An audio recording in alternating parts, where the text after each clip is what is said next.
Comme on l'a dit tout à l'heure, le développement local inclusif est une approche indispensable pour mener à bien une action de plaidoyer.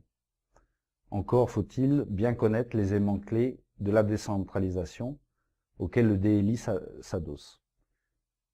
La décentralisation, c'est le processus d'aménagement d'un État unitaire qui consiste à transférer des compétences administratives de l'État vers des collectivités locales distinctes de lui. Cette décentralisation ne doit pas être confondue avec la déconcentration, qui est le processus d'aménagement de l'État, qui consiste à implanter dans les circonscriptions locales des autorités administratives représentant l'État, chargées d'appuyer et d'accompagner le développement au niveau local, décidé par les collectivités et de valider la légalité des actes posés par celles-ci. Dans le même ordre d'idée, il ne faut pas confondre les services techniques d'une collectivité, qui en est la gestionnaire, avec les services déconcentrés de l'État.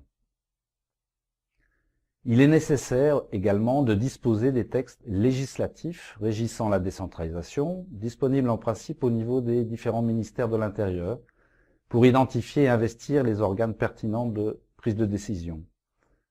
Vous pourrez avoir l'occasion de visiter les sites web de ces ministères via les liens que vous trouverez sur les supports accompagnant ce cours.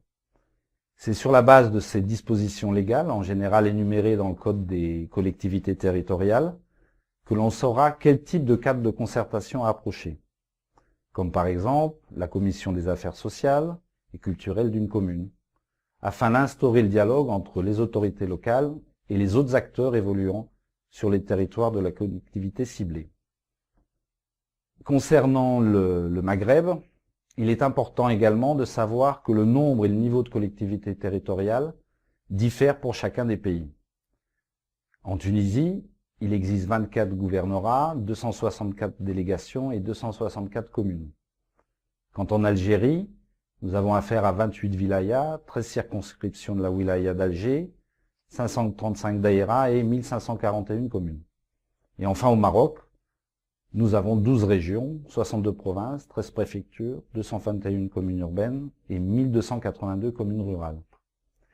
En fonction de ce qui précède et selon le type d'action de plaidoyer engagé, il est indispensable de connaître à quel niveau de collectivité il s'agit de s'adresser.